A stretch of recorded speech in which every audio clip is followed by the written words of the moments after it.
let's start with the next chapter, that is motion in a plane. And before learning about motion in a plane, we need to understand the mathematical language of motion in a plane or 3D motion, that is known as vectors. Okay, so let's understand. So there are two types of physical quantities. Okay, so in first chapter also we said there are two types of physical quantities, fundamental quantities and derived quantities, right? So it was based upon how quantities, some quantities, they are related to basic quantities, right? So here we are talking about the direction. Some quantities, they have the direction as well as magnitude. Some quantities have only magnitude, they don't have any direction. So the quantities having only magnitude are called as scalars, and the quantities which have magnitude as well as direction are known as vectors. Okay, the quantities which have only magnitude are called as scalars, and quantities which have magnitude as well as direction, they are known as vectors. Okay, so these are some examples of scalars. Distance is a scalar quantity, speed is a scalar quantity, work, energy, etc., these are scalar quantities. Okay, then velocity, acceleration, force, momentum, these are vector quantities. Okay, so because see, distance, if we talk about the distance and displacement, so for an example, suppose you start from this point, okay, and you go somewhere over here.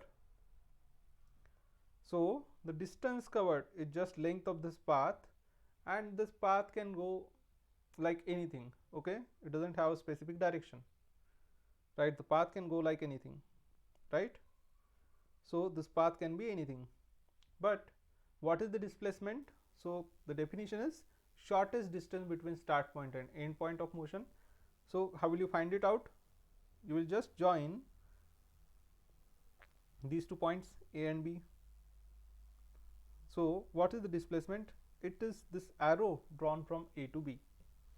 Okay, it is the arrow drawn from A to B, and this one has a specific direction, and that's why this is a vector.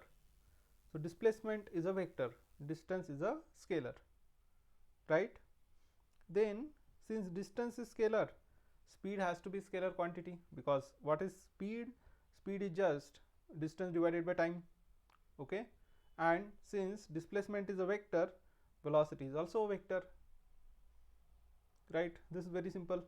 Okay, because velocity is displacement divided by time, and displacement is a vector, so velocity is also a vector, right? That's very simple. Okay, so quantities having direction are vectors, quantities that don't have any direction, they are scalars. All right, then now how do we represent a vector? Okay, how do we represent a vector? So vector is represented by an arrow drawn in space. Okay, vector is just represented by an arrow drawn in space. Okay, so as we saw, if we consider the displacement, right, displacement, what do we need to do? We need to draw an arrow from starting position to the end position to find out the displacement, right? So we can just say that this is the displacement vector, this arrow is the displacement vector. Okay, so a vector is represented by arrow drawn in space. So now displacement is represented by arrow, force is also represented by arrow. Okay, any vector is represented by an arrow. Now the length of that arrow, the length of the arrow tells you about the magnitude of the vector. Okay, so now see, for an example, this is displacement is 1 kilometer, that means 1000 meters, 1000 meters. Okay, so you will draw, suppose 10 centimeter arrow for this displacement. Okay, you take your scale, draw an arrow of 10 centimeters. Then for 500 meters of displacement along the same direction, what will be your arrow? What will be the length of your arrow?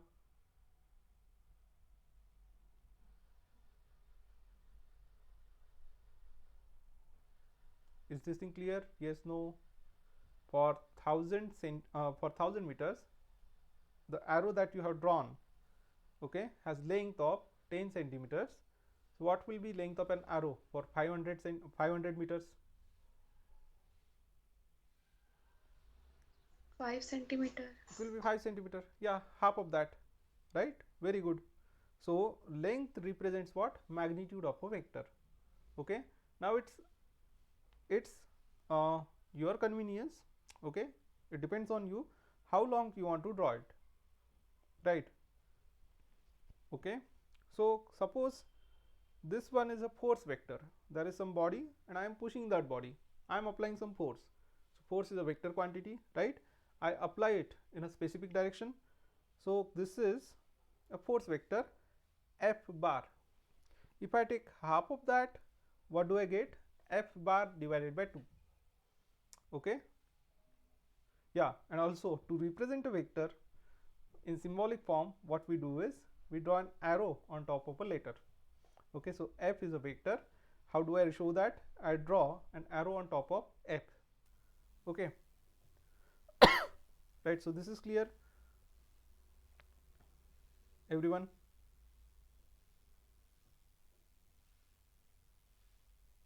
Yeah. So then how do we show the magnitude? So to show the magnitude of a vector, what we do is we put that vector in the absolute sign symbol. Okay, these two lines.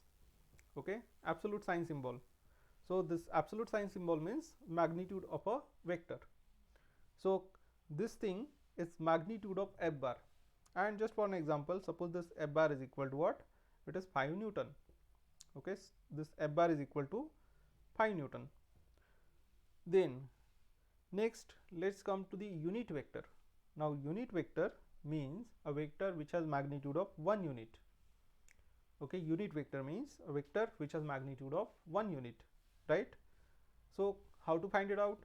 So see over here, this F bar, suppose for an example, it has magnitude of 5 newtons.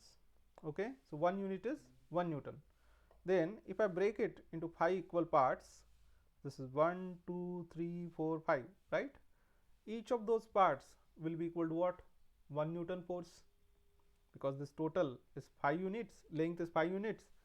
Okay, I am breaking this length into 5 equal parts. So each of those parts is equal to what? 1 Newton of force, right? And this thing is then known as the unit vector in this direction. And how do we write it? We write it like this. Okay, so unit vector is represented by a cap. F cap is unit vector in direction of F bar, right? Okay, and then what's the relation between F cap and F bar? So if I multiply this F cap by 5, that means I stretch it 5 times. Okay, so suppose this arrow, I change its magnitude. Okay, if I change its length, if I make it 5 times more, then what do I get? I get F bar. So how can I do that? I can just multiply this F cap by 5. But what is 5? 5 is magnitude of F bar, and that's why I can write that F bar is equal to magnitude of F bar multiplied by unit vector in that direction. So any vector can be written as magnitude of a vector multiplied by unit vector in that direction. This thing is clear, everyone? Okay, any vector can be written as magnitude of a vector multiplied by unit vector in that direction. Okay, and from here we also get the definition of unit vector, that unit vector is equal to a vector divided by its magnitude. Okay, how to find a unit vector? It's a vector divided by its magnitude. Okay, very simple, right? The next, so we saw what is a unit vector. Next let's talk about a zero vector. What is a zero vector? So suppose this is a block, I exert a force on this block from this side, from left, and suppose there is some friend of mine who exerts a force from right. Okay, and the forces exerted are equal and opposite. So the force exerted by my friend, I can call it minus F bar. So this is F bar, this is minus F bar. What will be the total force acting on this block? I am pushing from this side, I am applying 5 Newton of force, it's very small force by the way, and my friend also applies 5 Newton of force, but from opposite side. So what will be the net force? Net force will be 0, right? So net force would be equal to 0, but I cannot just say that it is 0 because force is a vector quantity, and therefore to show that net force is 0, how did I find the net force? I did arithmetic addition. Okay, I just added these two, right? I did vector addition. Okay, f bar plus minus f bar, it's equal to 0, right? But I need to draw an arrow like this to show that this is resultant of what? This is result of what? Vector operation. Okay, or vector addition, vector subtraction, you can say. This is result of vector, some vector operation. Operation means addition, subtraction, right? This thing is clear. And to show that it's a vector, we just put an arrow on top of that, so it is known as 0 vector. So what is its magnitude? Its magnitude is 0. What is its direction? You can't say what's the direction. Okay, so it's a 0 vector. This is clear, everyone? Okay, so next one is negative vector. So what is the negative vector? Suppose a bar is directed like this and b bar has same magnitude, but it's directed opposite to that of a bar, then we will say that b bar is negative vector of a bar. It's like a common sense, right? B bar is negative of a bar means it will have same magnitude, but it will be acting in opposite direction. Okay, so if a bar is directed like this, b bar would be directed in opposite direction, right? So that's the negative vector.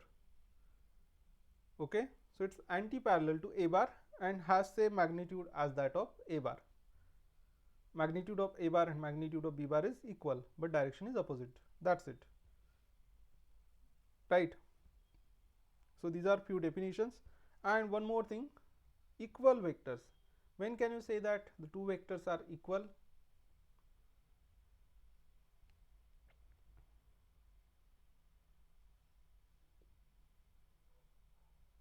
When can you say that the two vectors are equal?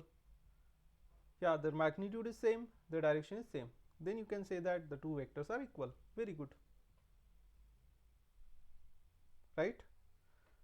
Alright, let's then talk about the addition of vectors. Okay, so for that, suppose this is point A and I am right now at point A.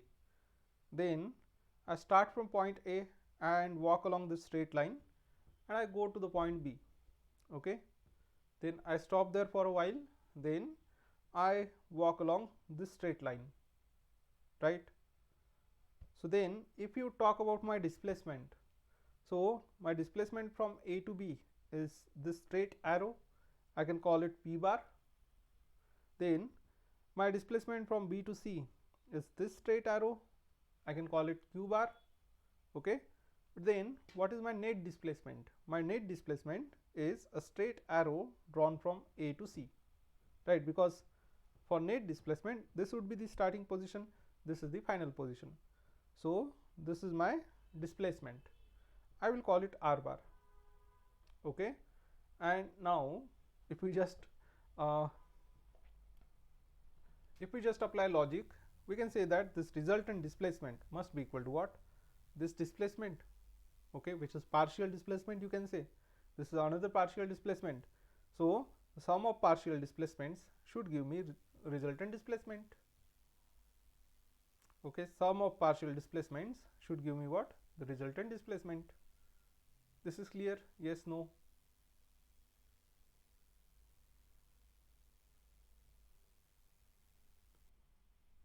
Okay, so then if you just apply that logic, you get a law for addition of vectors, and it is known as triangle law of vectors addition. Okay, it is known as triangle law of vectors addition. So see, how does it work? If two vectors are represented by two sides of a triangle, Okay, so this is a triangle. So law is two vectors are represented by two sides of a triangle, okay, taken in an order. This thing is important. Taken in an taken in an order means this is first vector, okay. So this will have a head and a tail. So the direction in which the arrow points, it is known as head, or it is also known as tip, okay, tip, and this is the tail. So the arrow starts over here, it ends at this point. So where the first arrow ends, or where the first vector ends, the second vector will start right at that point. The second vector will start right at that point. So tail of the second vector, this one, will be right at the head of the first vector, okay. Then we say that these are taken in order, okay. So simply you can say the second vector will start where the first vector ends. This is taken in an order, okay. Then what do you get? Then the resultant, if two vectors are represented by two sides of a triangle taken in an order, then the resultant is represented by the third side of a triangle. It starts from the starting point of first vector and it ends at the end point of second vector, okay. It starts at the starting point of first vector and ends at the end point of second vector. This thing is clear?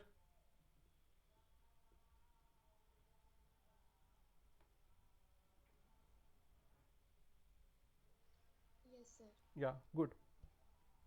All right. So this is the triangle law of vectors addition. Now I haven't written it down in words, but I think it should be clear, right?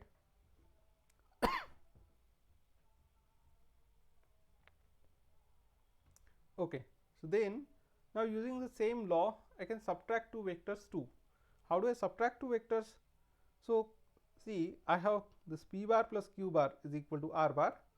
So same diagram I have drawn over here. P bar plus q bar is equal to this r bar.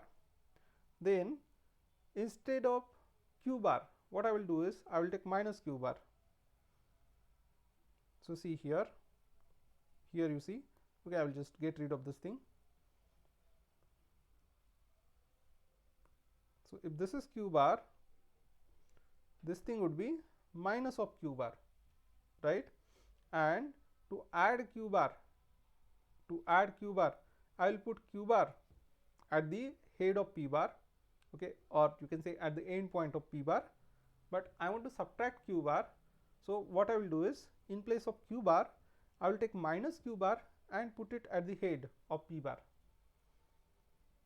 okay, and the subtraction, it will look like this.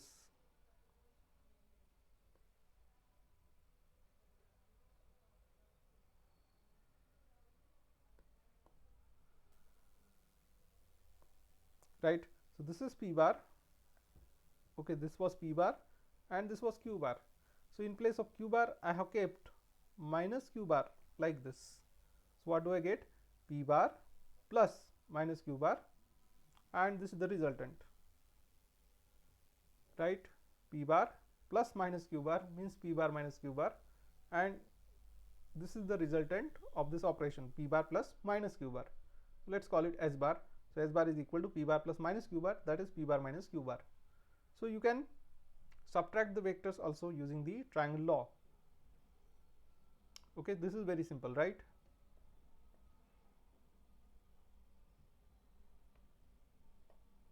Okay, good. Then next one is polygon law. So what is polygon law? So this one will be rarely used, but anyways, so suppose this is a bar is the first vector, b bar is the second vector.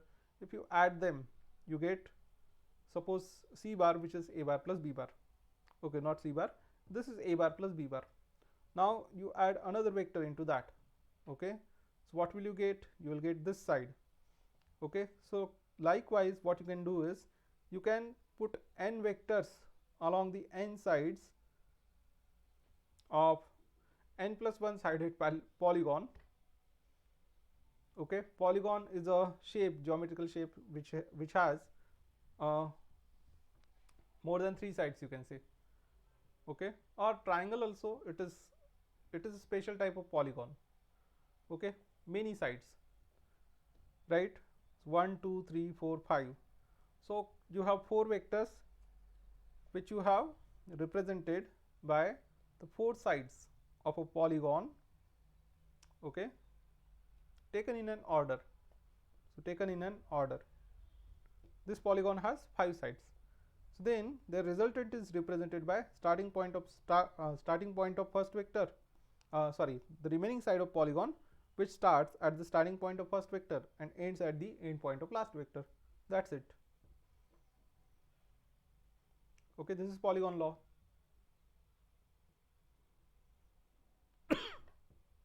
This is clear? All right, good. So now this is triangle law. Okay, this is important, triangle law of vectors addition. So what we have done is we have represented, we have added the vectors geometrically, and we want a formula for that, formula for addition. So suppose first vector has this much of magnitude, okay, let's say 5 units. Second vector has magnitude of 10 units, something like that. The angle between them is 90 degrees. Then how do we add them? So we want a formula for that, and there comes the parallelogram law. Actually it's the triangle law only. So parallelogram law of vectors addition. Okay, so what's that? So suppose you have two vectors like this is p bar and this is q bar. They represent two adjacent sides of a parallelogram. Okay, now those adjacent sides can be taken in an order also, or you can start p bar as well as q bar at the same point. Okay, so these two adjacent sides. So see, when you take parallelogram, the length of this side will be equal to length of this side. Okay, length of this side is equal to length of this side, and they are parallel to each other also. That means this side, if it represents a vector, this side will also represent same vector, because this one is also in same direction, has same magnitude, right? This thing is clear? Okay, good. So then this is your p bar. Q bar you can take here as well as here, right? Then what you do is you want to add them. So p bar plus q bar. If you take triangle law, you can just say, forget about this side. If you just take triangle law, then p bar plus q bar is equal to this r bar, right? It is the third side of the triangle. And now if you come to this parallelogram, this third side represents what? It represents a diagonal of parallelogram. Okay, it represents diagonal of parallelogram. So now listen carefully. So if two vectors are represented by two sides of a parallelogram starting at the same point, okay, so law goes like this: two vectors are represented by two sides of a parallelogram starting at the same point, then the resultant is represented by the diagonal of a parallelogram, of that parallelogram, starting at the same point. Okay, so this is the law. Two vectors are represented by two sides of a parallelogram starting at the same point, then the resultant is also represented by diagonal of the parallelogram also starting at the same point, right? So this is the law. Okay, so now there is a lengthy derivation for the relation between this r bar, p bar and q bar. Okay, but we'll just say what's the final formula. So r is suppose magnitude of r bar, p is the magnitude of p bar, q is the magnitude of q bar. Okay, so these are the nomenclature. This is the nomenclature. Okay, r is magnitude of r bar, p is magnitude of p bar, q is magnitude of q bar. Then theta is angle between, suppose, p bar and q bar. Theta is the angle between p bar and q bar. Then how do we relate this r? So r is equal to square root of p square plus q square plus 2pq cos theta, right? So we need to remember this formula. Okay, r is equal to what? Square root of p square plus q square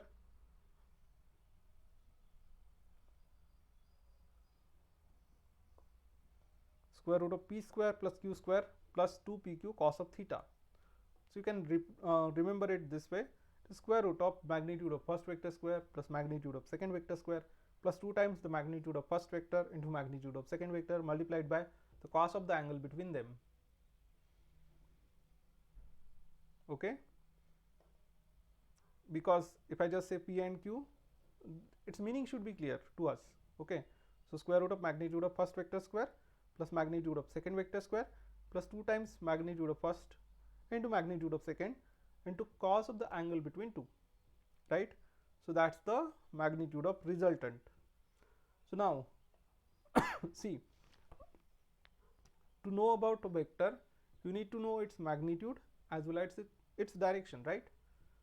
To know about a vector completely you need to know about its magnitude.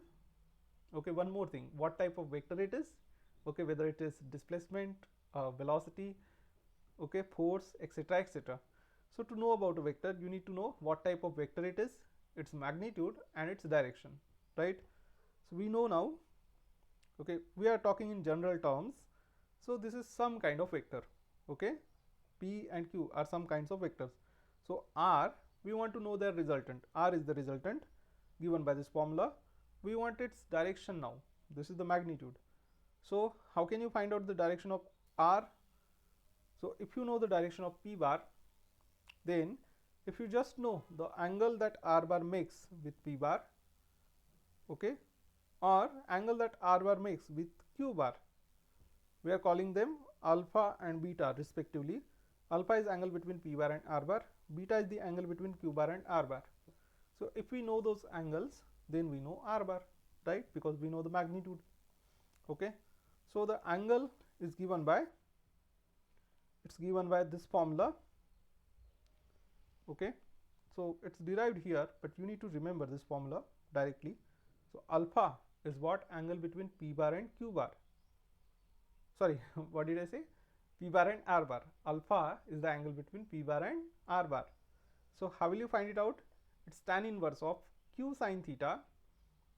Okay, see, alpha is the angle between first vector and resultant, then it is equal to tan inverse of second vector's magnitude into sin theta. You will start with second vector, q sin theta divided by p plus q cos theta. Okay, so this should be remembered, okay, very well. So it is q sin theta divided by p plus q cos of theta. Then beta is the angle between resultant and the second vector. So second vector is rq. Okay, so what is beta? So in this formula just replace p by q and q by p. You will get this one. In this formula just replace p by q and q by p. You will get this one. This thing is clear? Yes, no? Yes, sir. Okay, good. Now we need to by heart these formulas. Okay, there is no excuse for that. This one is mandatory. Okay, it will keep on coming again and again and again. All right. Then there is one extra formula called as sine rule. Okay, the extra formula called as sine rule. So it goes like this: p divided by sine of the angle between remaining two is equal to q divided by sine of the angle between remaining two. It's equal to r divided by sine of the angle between remaining two. This thing is clear? Yes, no? Okay, p divided by sine of the angle between remaining two is equal to q divided by sine of the angle between remaining two, and it's equal to r divided by sine of the angle between remaining two, right? Okay, so it is true for this case also. And see, if resultant of addition of three vectors is 0, so now see, if you add up p bar and q bar, what do you get? You get r bar. So suppose p bar and q bar are two forces. What is their resultant? It's in this direction. This is r bar. This is their resultant. Okay, so somebody is pulling from this side, somebody is pulling from this side. What's the result of that? the result is a net force, okay, of r bar acting in this direction, right? This P is a force, Q is a force, angle between them is theta. The net forces are in this direction. Now you want to nullify this force, so what will you do? You will just exert a force in opposite direction, okay? You will just exert a force in what? Opposite direction, right? So that force will have same magnitude as that of r bar, okay? So then you get rid of this r bar and you exert a force in this direction. So what will be result of these three forces? The result of these three forces is equal to what? 0, because these two are equivalent to what? A net force of r bar in this direction, and you are applying s bar whose magnitude is equal to r bar in opposite direction, okay? So the net force here acting at that point is equal to 0. So in that case also the sine rule is applicable. So this is one version of sine rule, this is another version of sine rule. So here if sum of three vectors is equal to 0, still the sine rule says the same thing, okay? It's first vector divided by sine of the angle between remaining two, okay? So P divided by sine of the angle between remaining two is equal to Q divided by sine of the angle between remaining two. It's equal to S divided by sine of the angle between remaining two. This is clear? Yes, no? Okay, so sometimes we have this vector and this angle, so we can make use of sine rule to find out the remaining angle, okay?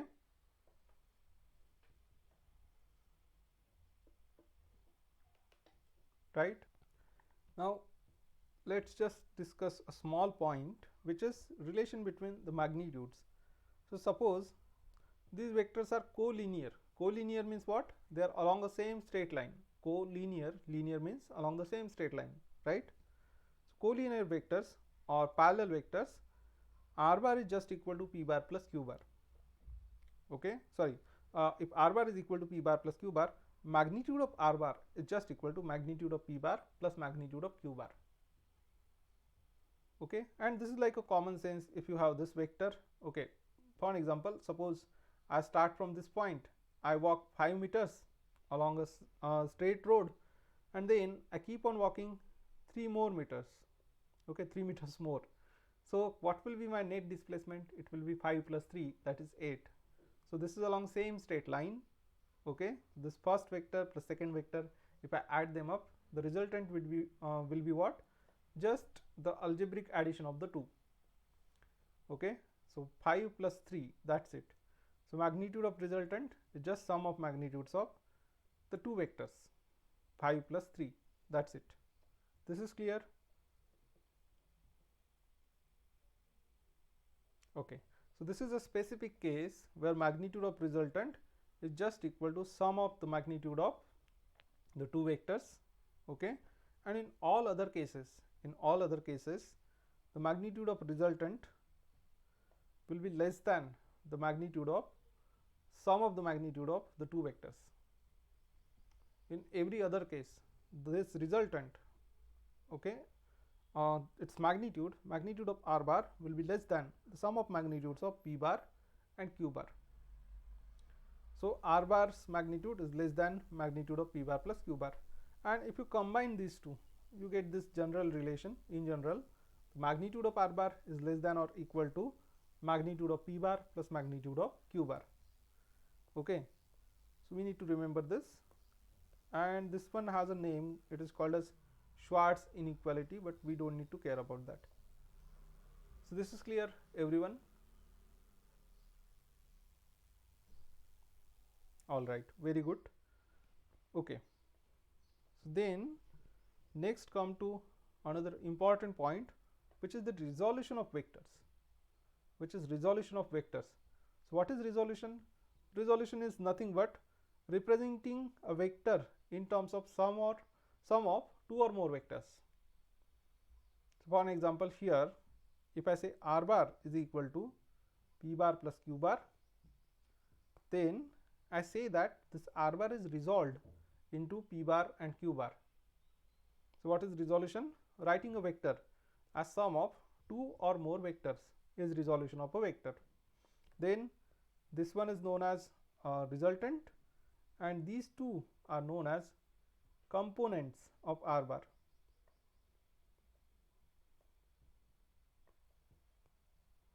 Okay, these two are known as components of r bar, right? This is resolution.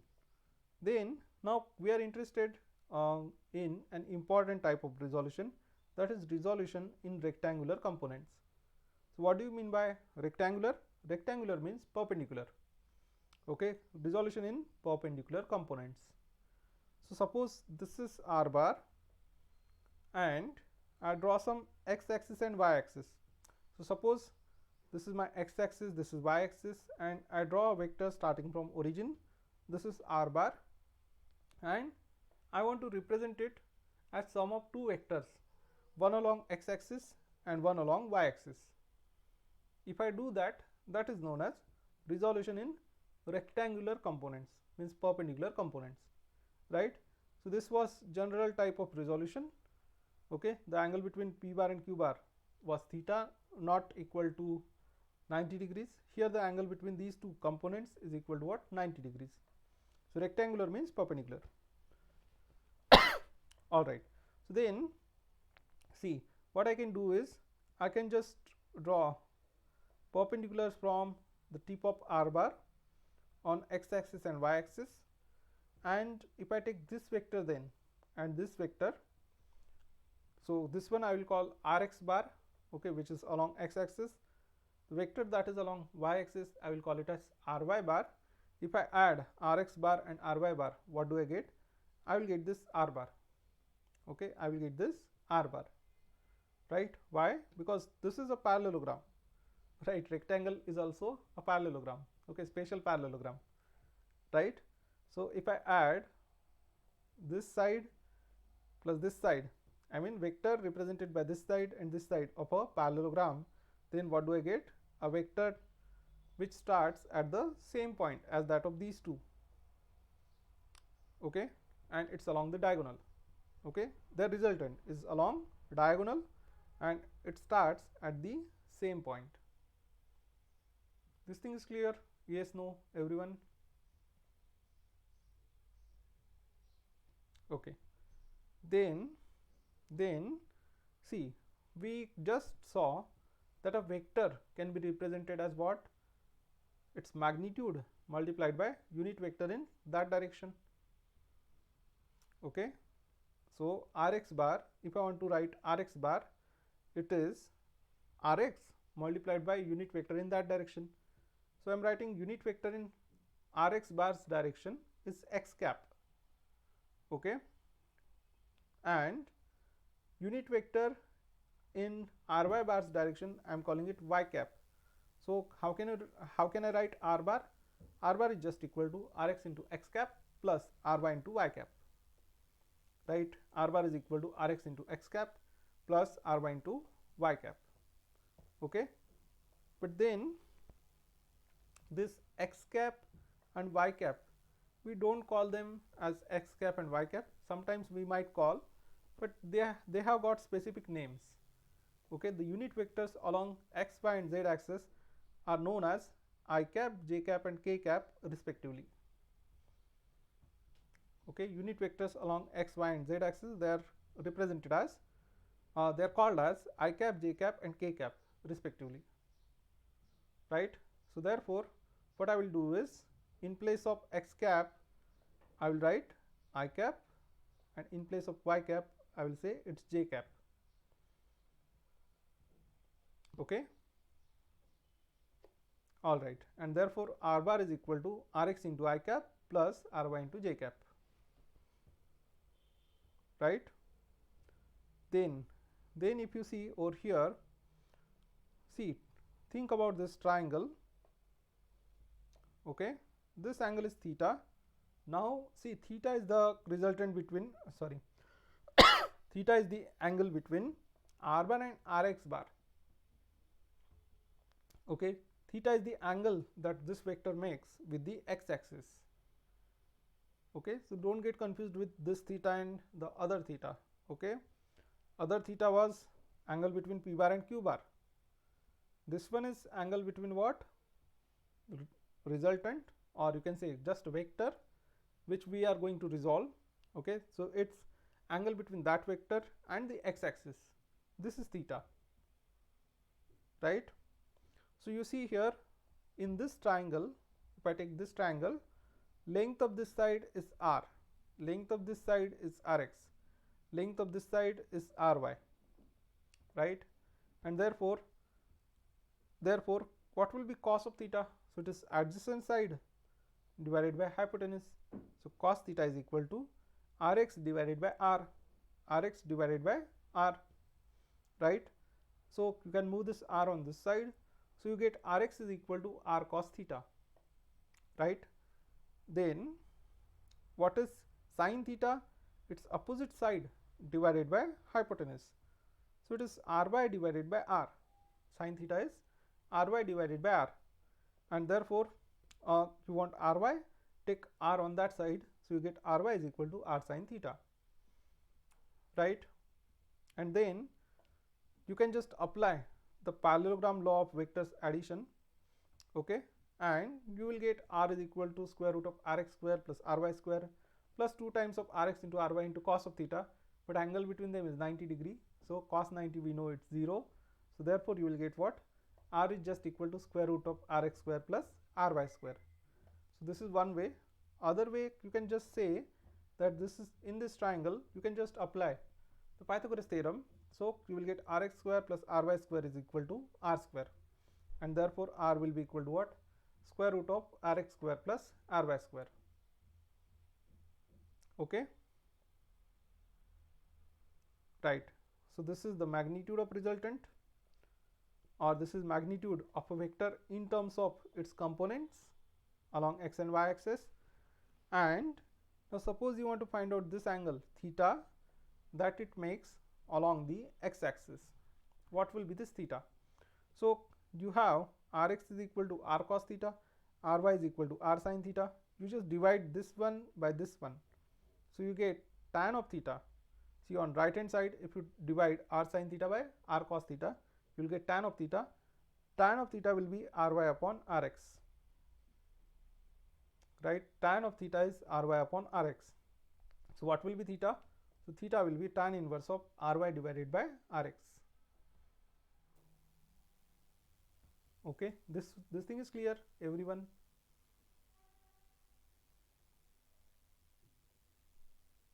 Okay, so theta is tan inverse of ry upon rx. So now we need to remember this thing here.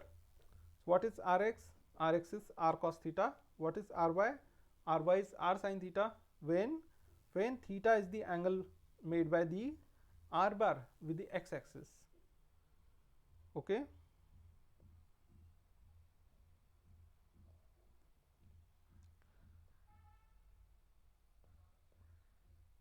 right? So see here, r bar can be written as, so r bar can be written as what? Rx into I cap plus ry into j cap. And what is rx? So rx is equal to r cos theta. And what is ry? Ry is equal to r sin theta, right?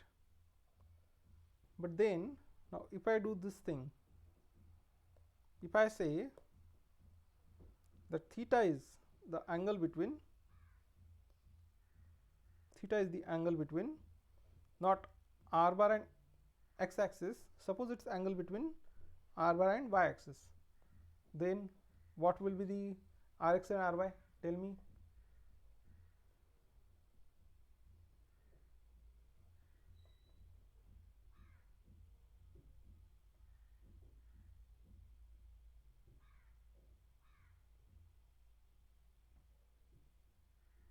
If theta is angle between r bar and y axis, then this ry will be equal to r cos theta and Rx will be equal to R sin theta. This is clear?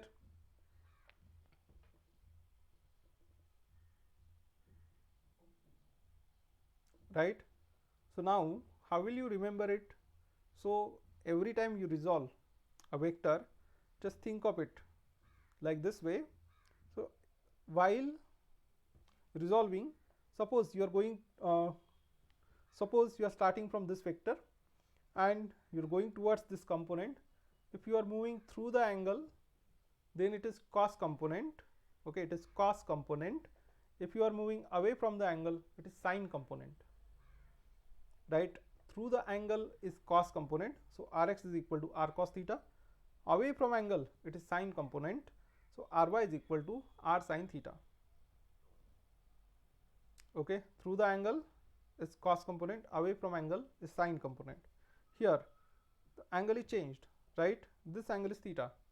So if I go through the angle, I will get cos component, so Ry is equal to R cos theta.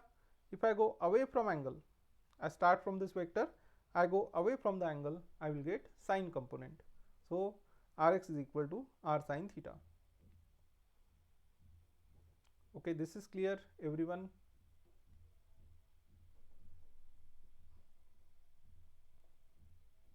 Okay, very good. Okay, so then now what we did for two directions, that is x and y axis. So if your vector is in a plane, then you can resolve it in two components.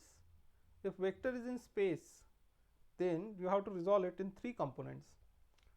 Okay, for an example, you can think of this as, let's say you start from some corner of the room that you are sitting in and you draw a straight line from there, okay, like this, and you reach the opposite top corner, okay, and you will get this vector. I'm sorry. So this thing is clear. Okay, so this is R bar. Okay, so then this is suppose your x axis, this one is y axis, this one is z axis. Okay, so you can think of it as a corner of a room. Okay, on your left hand side you can think of corner of a room or any corner. Then this line is what? This is, you can say, edge of the walls. Okay, edge of the wall, okay, which is in front of you, and the floor. Okay, it's this thing. Okay, you can think of it this way. So what will be this thing?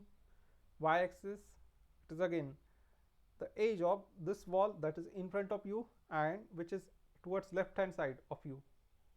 Okay, that's y axis, right?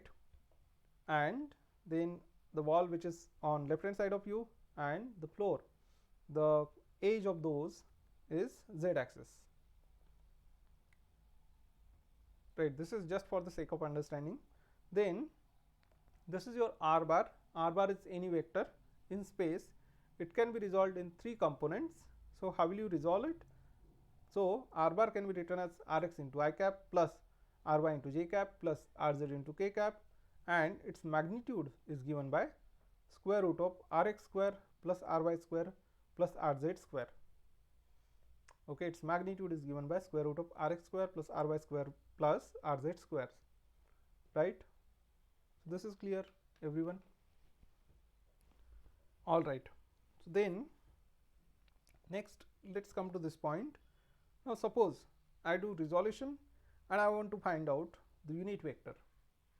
Okay, so I have resolved r bar along two components or three components, and what I want to do is I want to find out the unit vector. So unit vector of r bar is r cap. So suppose I have resolved r bar into these two components, rx bar and ry bar, which can be written as rx into I cap plus ry into j cap, right? Then what is unit vector? So we know what is a unit vector. It's vector divided by its magnitude, right? Unit vector is a vector divided by its magnitude. Okay. So then I have unit vector along r bar is r cap. So that is a vector divided by its magnitude. What is its magnitude? Square root of rx square plus ry square if it is resolved in 2 components. If it is resolved in 3 components, then r cap is just equal to r bar divided by square root of rx square plus ry square plus rz square. Okay, r cap is just equal to square root of r cap is just equal to r bar divided by square root of rx square plus ry square plus rz square. This is very, very simple, and we can take an example based upon that. So find the unit vector of this r bar. So what will be the unit vector? R cap is just equal to r bar divided by its magnitude. Okay, so that is rx square plus ry square plus rz square, because square root of rx square plus ry square plus rz square, because it is resolved in 3 components. So that is equal to, write down r bar, so that is 3i cap plus 2j cap minus k cap divided by this thing. Okay, what is rx here? 3. What is ry? 2. And what is rz? It's minus 1. Okay, we have to take it with sign. Alright, so rx square means 3 square. Okay, so let's take 3 square plus ry square is 2 square plus what is rz square? Minus 1 square. But in square, whether it's minus or plus doesn't matter, right? So it is 9 plus 4, right? 2 square is 4 plus 1. So that is 14. Okay, square root of 14. So you can write this thing as 1 upon square root of 14 multiplied by 3i cap plus 2j cap minus k cap. So this is your r cap. This is clear, everyone? All right, good, very good. So then let us see some problems based upon this thing. Okay, let's see very, very simple problems. I'm sorry. Let's see this one. So if magnitude of a bar plus b bar is equal to magnitude of a bar, okay, good, plus magnitude of b bar, then the angle between a bar and b bar will be, they should say a bar and b bar here, will be, Yamini is saying it's C, and who said it's A? Vishalini said it's A. What is the answer?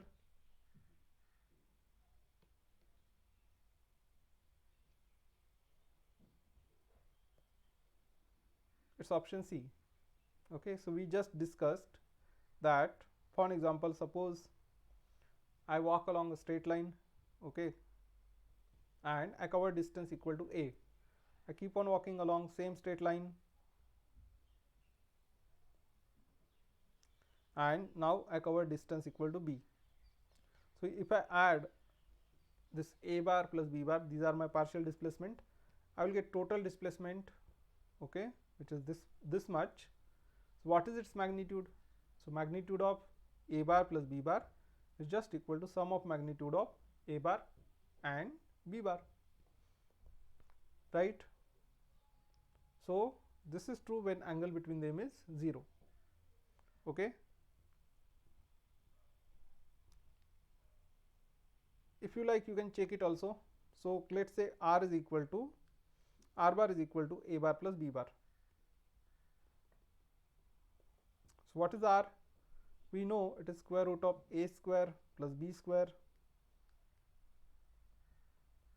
plus 2AB cos of theta, and they say that this R is just equal to A plus B. Okay, so this is equal to A plus B. So A plus B is equal to square root of this thing, means what will be A plus B square? It will be equal to A square plus B square plus 2AB multiplied by cos of theta. But we know what is A plus B square. It is A square plus B square plus 2AB. That means this cos theta must be equal to what? This cos theta must be equal to 1. and if this cos theta is equal to 1, means theta must be equal to what? 0 degrees, right? Because we know that cos 0 is equal to 1, right?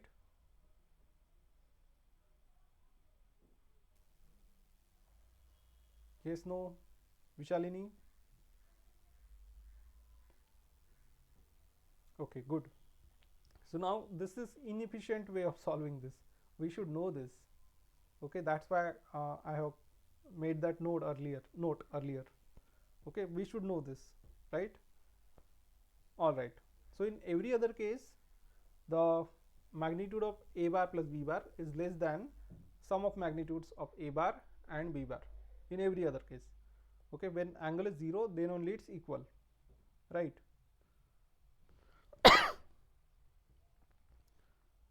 If the magnitude of sum of two vectors is equal to magnitude of difference of two vectors, the angle between these vectors is,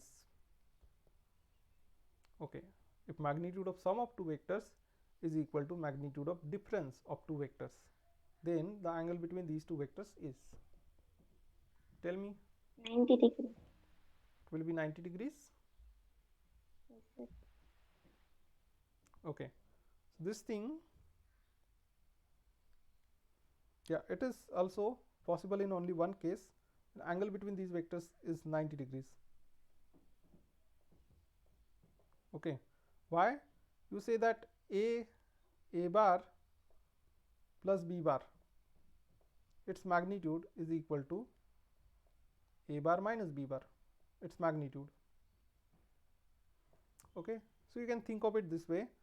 See, a bar plus b bar, if you add it, okay, then this is a bar, this is b bar, you add them, you get this resultant, right? And in this case, if the angle between them is 90 degrees, then the magnitude of this one will be just equal to what? Square root of a square plus b square. And if you take minus of b bar, okay, it will be directed like this. So this is minus of b bar,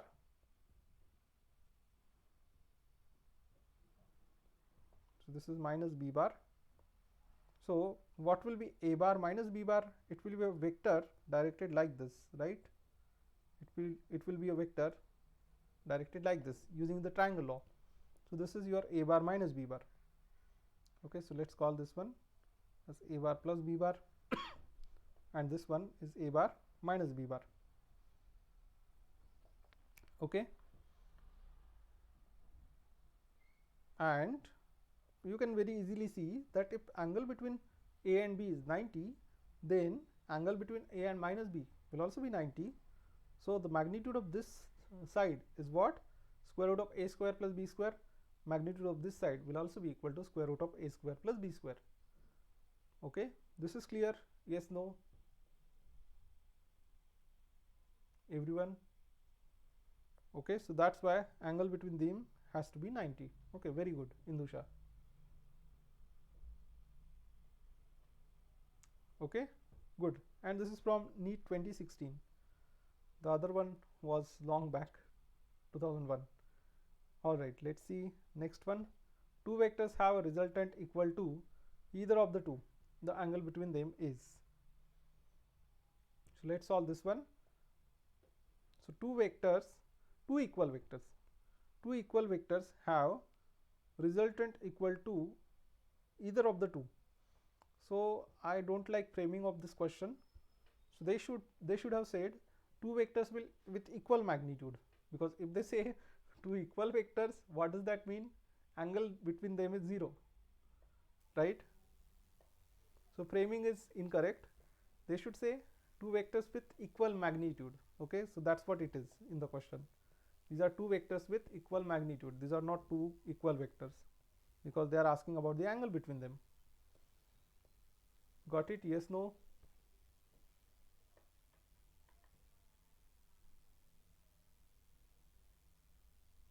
Okay, good. So not two equal vectors, two vectors having equal magnitude have resultant equal to either of the two.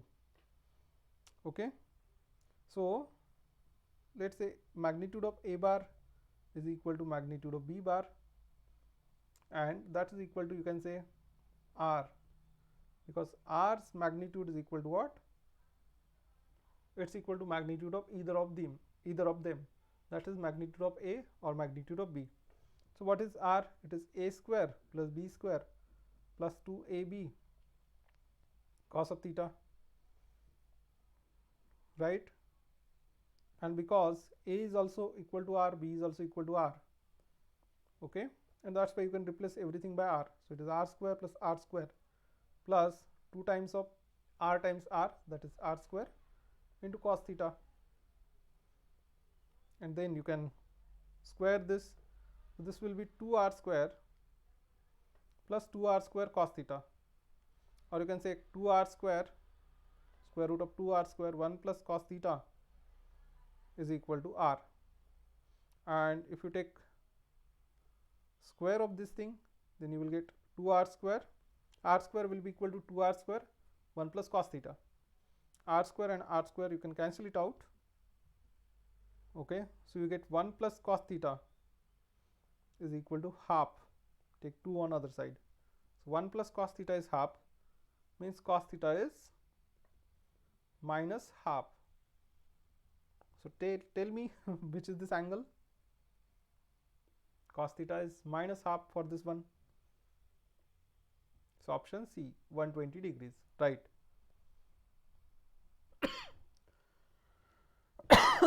Sorry. So option C. Okay, this is clear, everyone?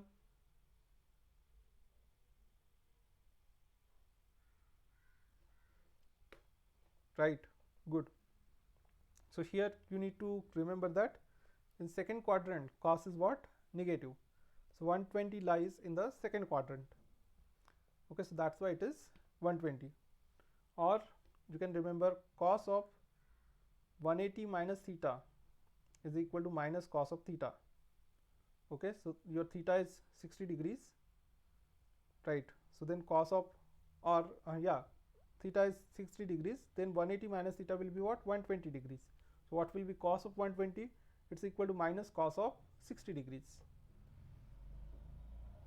This is clear?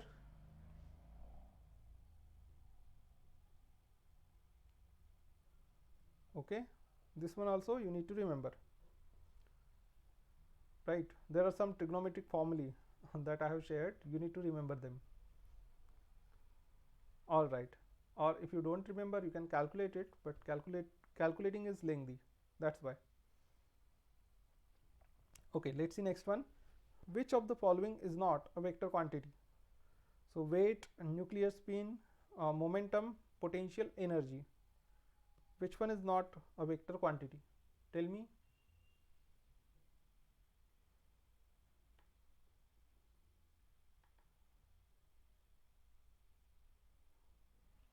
Potential energy. Potential energy, yeah, everybody is saying potential energy. It's not a vector quantity, right? Okay, energy is a scalar, right? So what is weight? Weight is the gravitational force acting on body. Okay, so most of the times what will be weight? Actually it's not gravitational force. Suppose you are standing on a floor, then the gravitational force acting on you is equal to mg, and weight that you feel, it's equal to what? It is equal to the normal reaction exerted by this floor. So we'll talk about that normal reaction and all in force, but this normal reaction will be equal to mg if the floor is flat. Okay, so weight is equal to, you can say that it's gravitational force,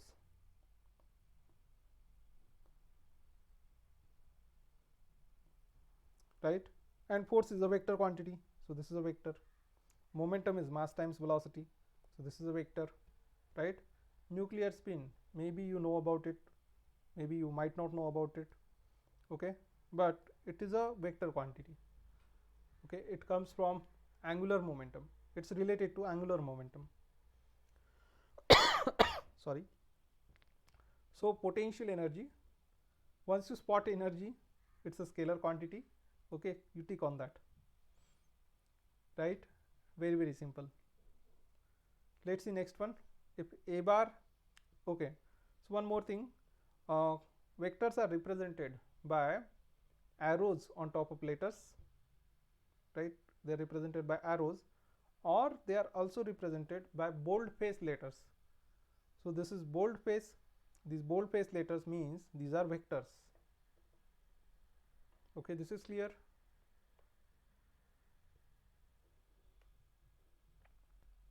Okay, this is a bar, it's equal to b bar plus c bar, and they have scalar magnitudes of 5, 4, 3.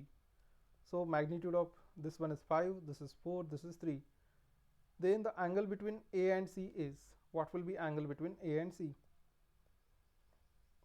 Okay, so here now you have 5, 4, 3 or 3, 4, 5. This is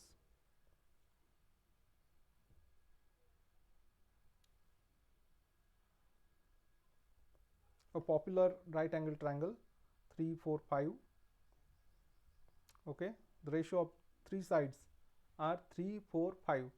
The angle between 3 and 4 would be sorry, angle between 3 and 4 would be 90 degrees. Okay, so they say that a has magnitude of 5. This is your a bar, and b and c have magnitudes of, this is b bar and this is c bar.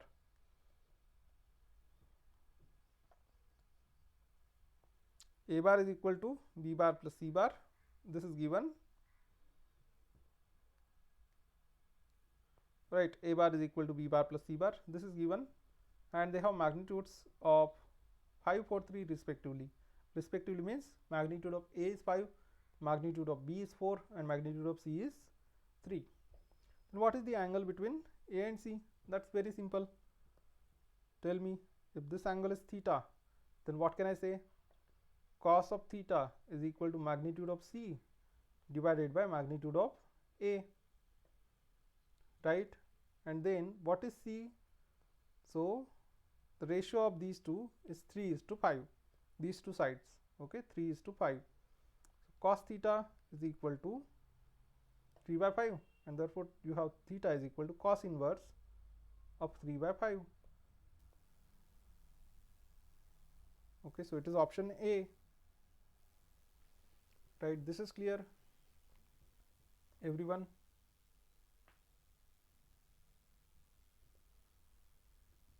Okay, very good. All right, let's see next one. If a bar plus b bar is equal to c bar and a plus b is equal to c, then the angle included between a and b is. So this is again a repeated question in different exams. Okay, so angle between them is 0. We have seen this, right? This is the first question only, right? Let's see next one. Minimum number of unequal vectors which can give 0 resultant are. Minimum number of unequal vectors unequal vectors which can give 0 resultant are. Tell me.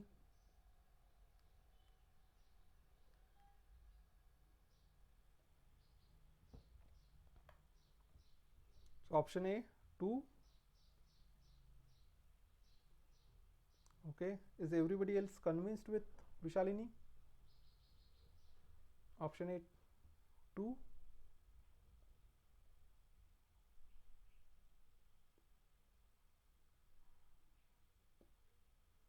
Yeah, what do other people think?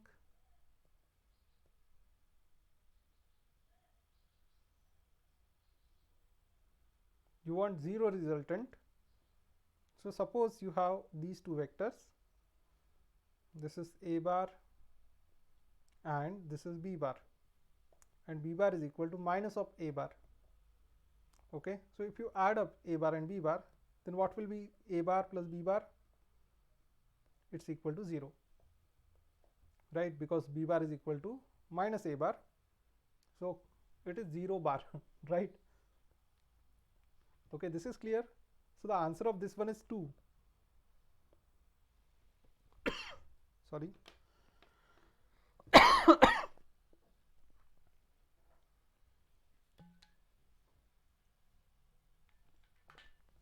Now in some texts the answer of this one is given as 3. That is incorrect. Okay, they are just saying about unequal vectors. Okay, these are unequal vectors, right? B bar and A bar are not equal. They are collinear but directed opposite to each other. So these are unequal. If you add them, the answer is 0. Okay, so if question is like this, minimum number of non-collinear vectors. Okay, once you say non-collinear, the unequal comes there. Okay, it is implicit. Minimum number of non-collinear vectors which can give 0 resultant R, then that will be equal to 3. Okay, so let me add a question. So minimum number of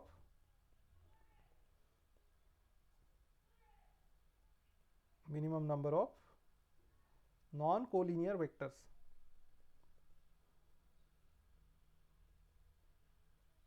which can give 0 resultant,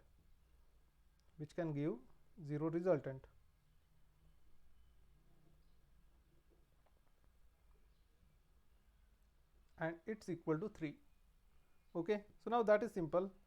For an example, I can say again, I walk along this straight road, I go from this place to this place, then I go from here to here. Okay, this place to this place. So these are my partial displacements. Okay, and then what I do is I come back at my home.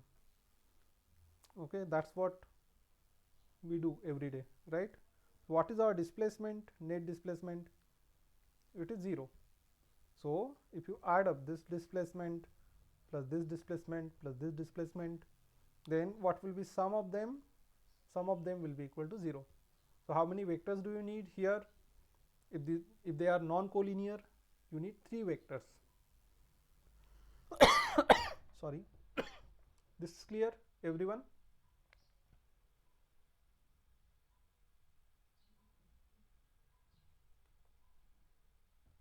Yes or no? Yes, sir. Right. Unequal vectors, answer would be 2. Okay. Even if the answer sheet they say 3, we can file a dispute. Okay, we can get 4 marks.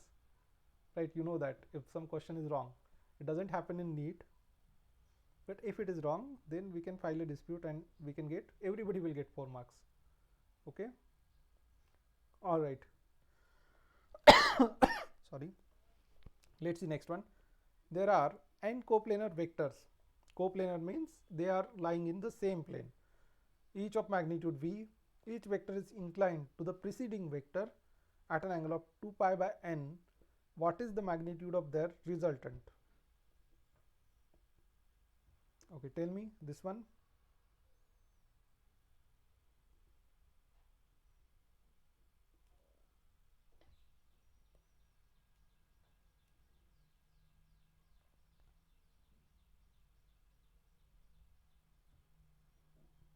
Okay, so now what can we do is we can think n coplanar, no? So let's take minimum possible value of n.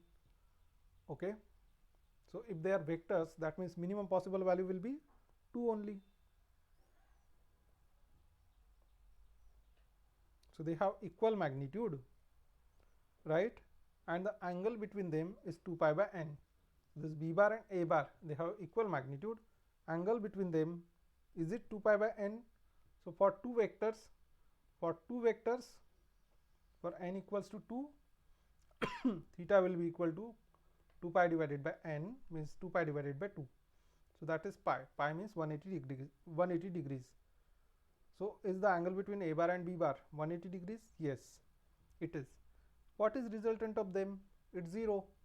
So what should be the answer of this one? it is 0.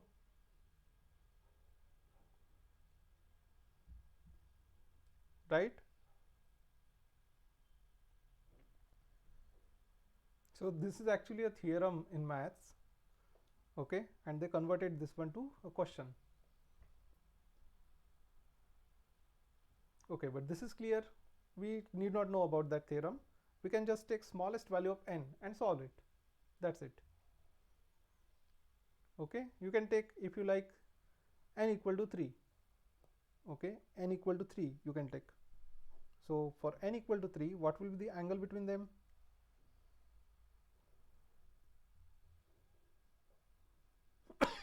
Sorry, it's 180 degrees. Sorry, 120 degrees, right? 360 by 3 is 120 degrees.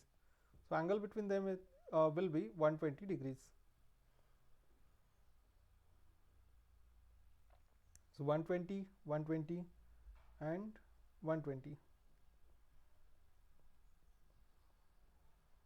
Okay, so now it's slightly difficult to think about this, that addition of these three will be equal to what?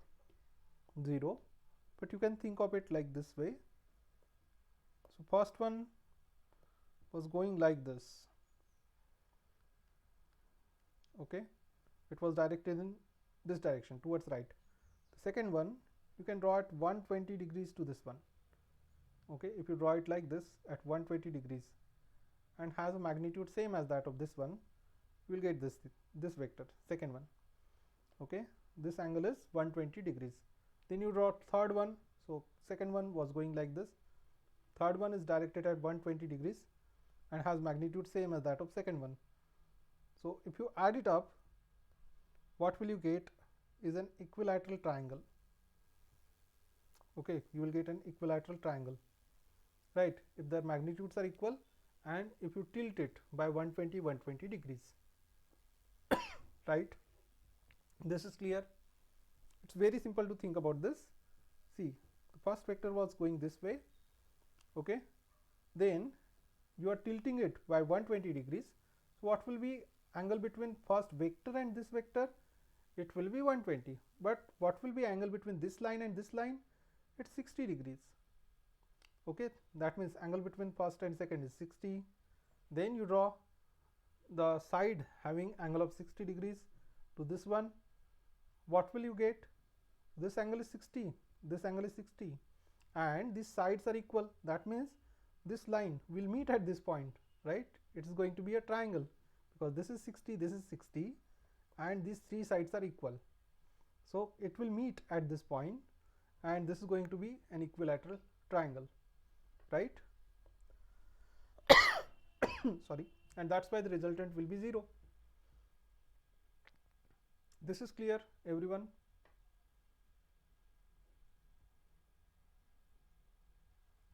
Okay, good.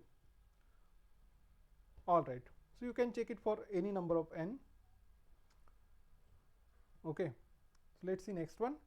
The angle between p bar and resultant of p bar plus q bar and p bar minus q bar is, let's see this one. Okay, so what is resultant of p bar plus q bar and p bar minus q bar?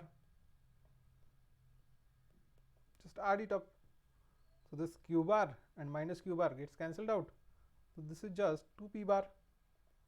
So what is the angle between p bar and resultant of this? Resultant of these is 2p bar only. So what is the angle between p bar and 2p bar? It's 0. So the answer to this is 0. Okay. Right, good.